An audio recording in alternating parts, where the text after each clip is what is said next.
इस वीडियो को ध्यान से देखें। भैया ये लो 10 रुपए आपके। 10 रुपए? मेरे कौन से 10 रुपए?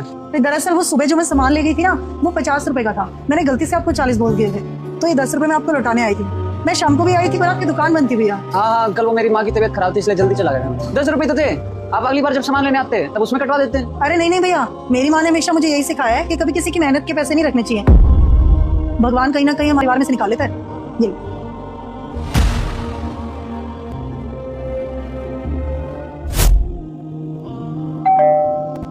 अरे साहिल तू, भैया नमस्ते। क्या हुआ साहिल?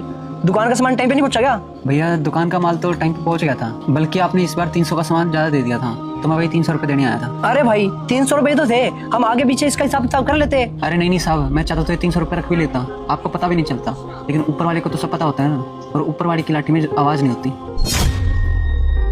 ये 300 रुपए क्या पता मेरे परिवार को कहाँ दुख दे जाए। आखिरकार हम कमाते तो अपने परिवार के लिए ही है ना।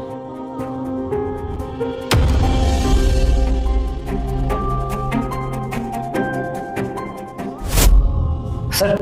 हाँ जी, आप कौन? आप मुझे नहीं जानते, लेकिन आपकी कंपनी से मेरे पास माल आता है। हर महीने 3 लाख का सामान आता है, जिसमें से मैं 2,75,000 पे करता हूँ और 25,000 मैं खुद रख लेता हूँ। जी आपके 10 महीने के पैसे 2,50,000 रुपये।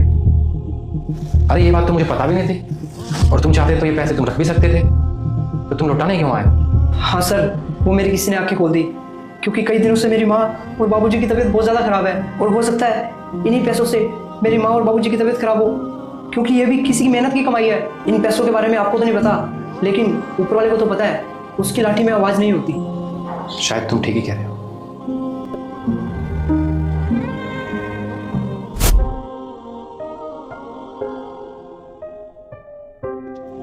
अंकल, आप राहुल के पापा हो ना? हाँ बेटा, हाँ। आप कौन? मैं उसका बिजनेस पार्टनर हूँ अंकल। अच्छा, आपका भी कोई हिसाब किताब सके बेटा राहुल की तरफ? अभी मेरे पास तो कुछ बचा नहीं बेटा, मैंने उसका पूरा कर्जा उतार दिया, सब बेच दिया, मकान भी बेच दिया, ज़मीन थी वो ज़मीन भी बेच दी। मैं तो यहाँ झोपड़ी में रहता हूँ, 2 वक्त की रोटी खा लेता हूँ, छोटा मोटा इधर मेहनत मजदूरी करता हूँ, मेरे पास कुछ बचा नहीं। अंकल जी, मुझे माफ़ कर दो। बेटा आप क्यों माफ़ी मांग रहे हो?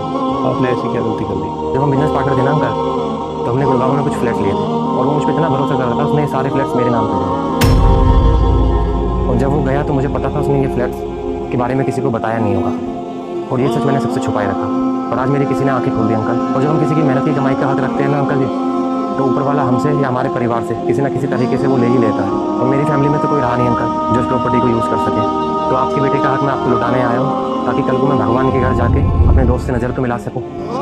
कभी भी किसी की मेहनत की कमाई नहीं मारनी चाहिए, क्योंकि भगवान सब देख रहा होता है।